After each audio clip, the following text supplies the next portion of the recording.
So we may have a super fight on our hands for the White House, Islam Makhachev versus Ilia Topuria, but I think this fight could cause quite a few issues for the UFC and the divisions if it does go ahead, regardless of how UFC 322 plays out. And I'll get into why later on in the video, but for now we're going to react to Islam Makhachev accepting Ilia Topuria's call out for the White House card. Because he did this in an interview a few days ago, but because everyone's been so preoccupied with the Tom Aspinall eye poke situation, no one's really talked about it or mentioned it. I don't think anyone's really seen it. So we'll see what Islam Makhachev says, and we'll react to it, and then we'll get into the problems that I think this could cause going forward. I saw the fight. He's good, And now I don't know who is gonna be next for Ilia. If we talk about our fights, I have good fights now, and I know he's gonna fight soon, and we'll see what's gonna be happening. I like Makhachev, but God, fucking hell, he's so boring to listen to, isn't he? He's so boring. My friend Ricky Blitz calls him Sleepy Makhachev, and I can see why. There's no one for this guy. Yes, this is a very exciting fight, and I'm very excited. And he has fight coming up, and I'll have fight coming up, and it's like, God, Islam, come on, bro, sound excited, God's sake.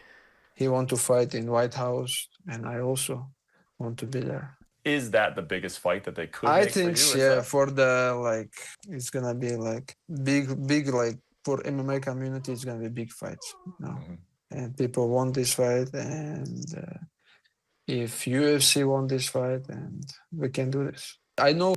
We wanted this fight, Islam, like when you were the lightweight champ. And I'm gonna get into the issues later that this could cause.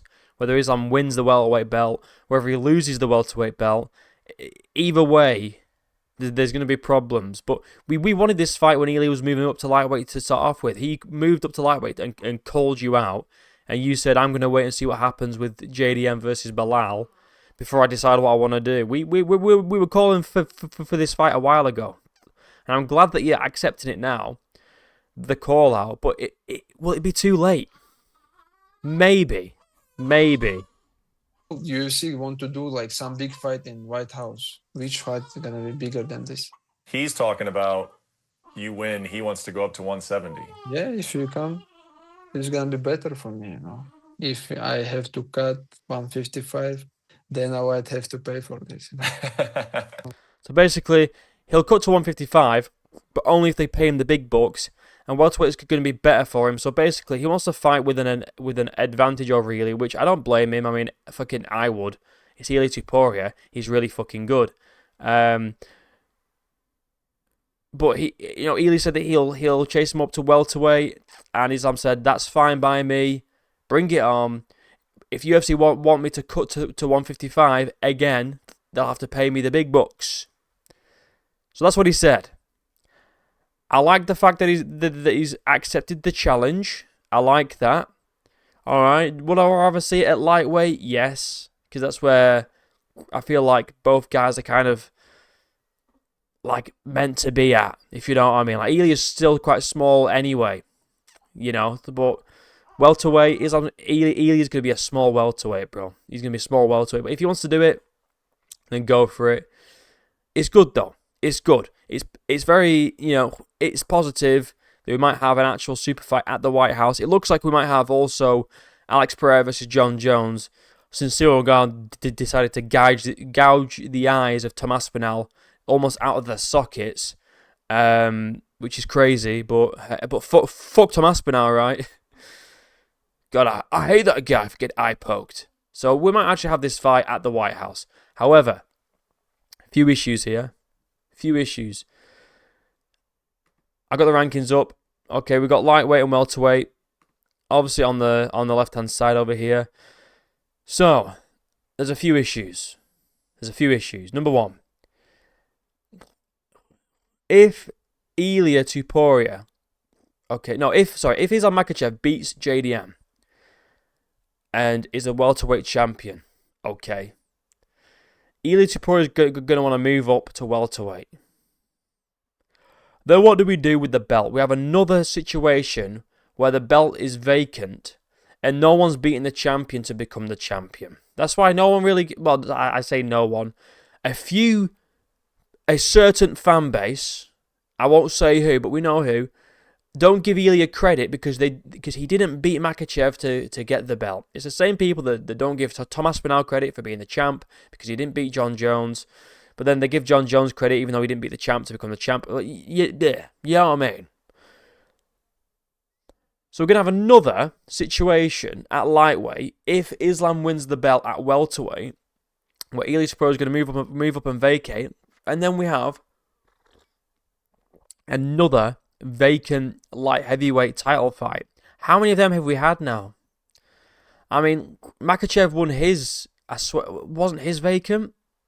His was vacant because Charles Oliveira missed weight in the Gaethje fight. You know, we had Chandler versus Oliveira for a vacant belt. You know, we had Ilia versus Charles for a vacant belt. Charles has been in all these vacant belt matchups. goddamn, and he might be in the next vacant belt matchup because if we look at the rankings, I mean, if Arman Tsarukyan beats Dan Hooker, he's next in line for sure. But then who else is there? I mean, Charles Oliveira got a great win against number 8 ranked Mateus Gamrot. I don't know if he deserves it. So we could be looking at Arman Tsarukyan. But then it's like, apparently Ilia's fighting Paddy Pimblett. So here, Arman Tsarukyan versus Max Holloway.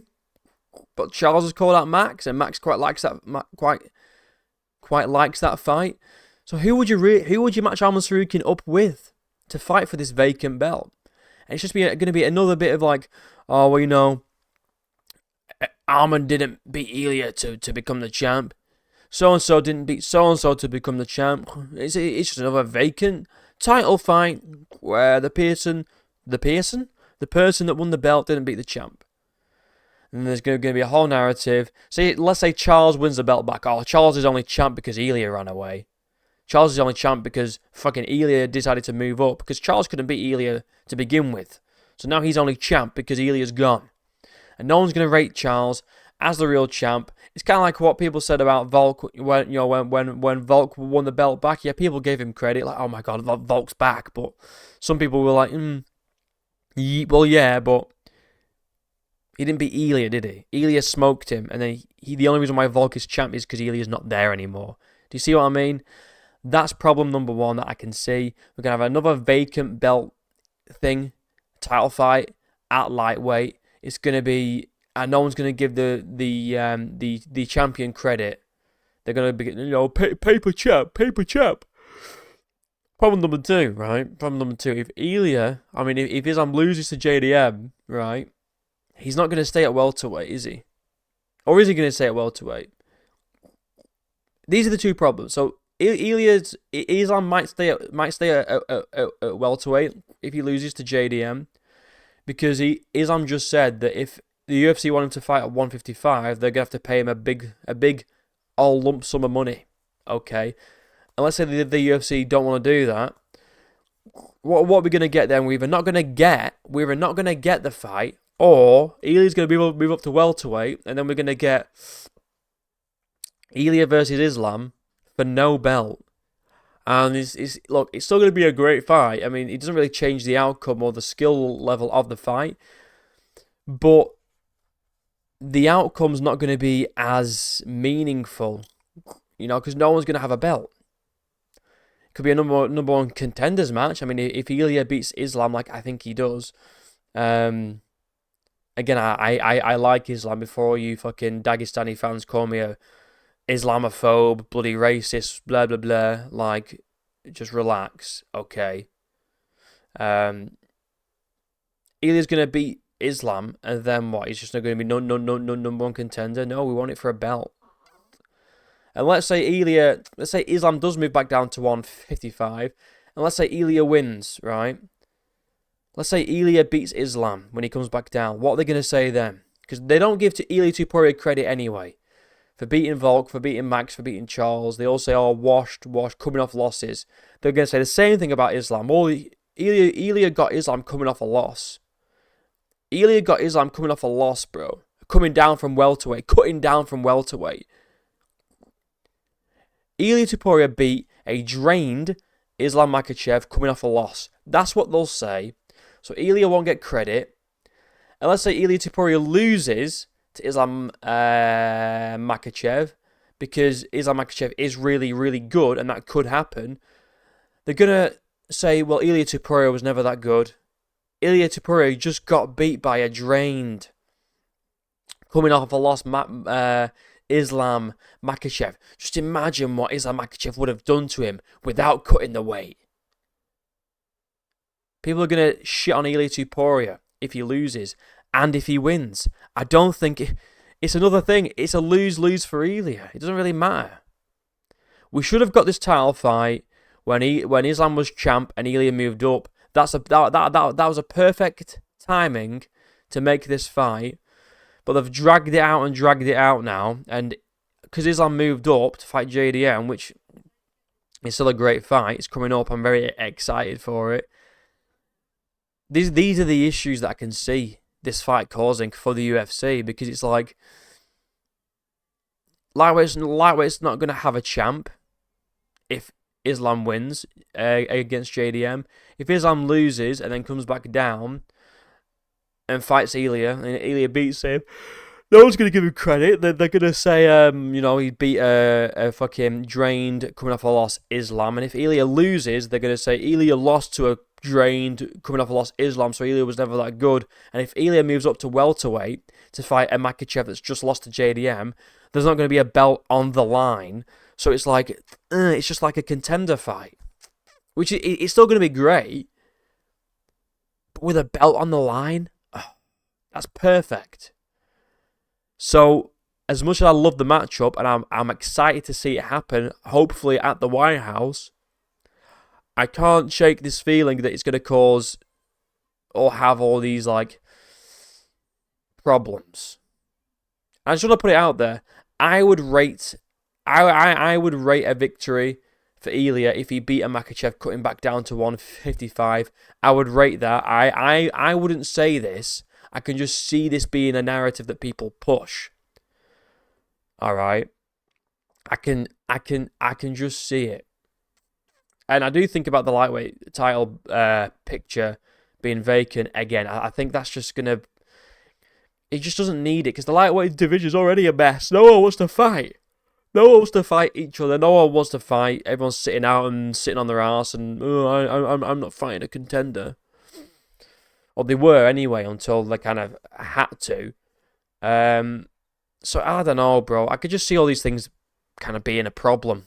I don't know what you guys think anyway. I'm kind of done talking about the Aspinall eye poke stuff, unless like something big comes out, like Tom gives like his medical records of him like going blind, then I'll fucking talk about it. Until then, I'm just gonna leave it, because I don't want to keep yapping about the same thing. I'm trying to milk it for all it's worth, because I'm not about that. All right, unless it's about like the Ankalaev fan base coping, then I'll do a few. I'll do a few. Anyway, members only video coming tonight as well. I'm going to record that now and upload it. It's going to be about Bo Nickel and how he has so much Dana White fucking privilege. I can't believe it. He's on another main card at 322. I'm mind blown. Anyway, like and subscribe. Links are down below. Join the Discord. Become a member today. And until next time, I'll see you in a bit.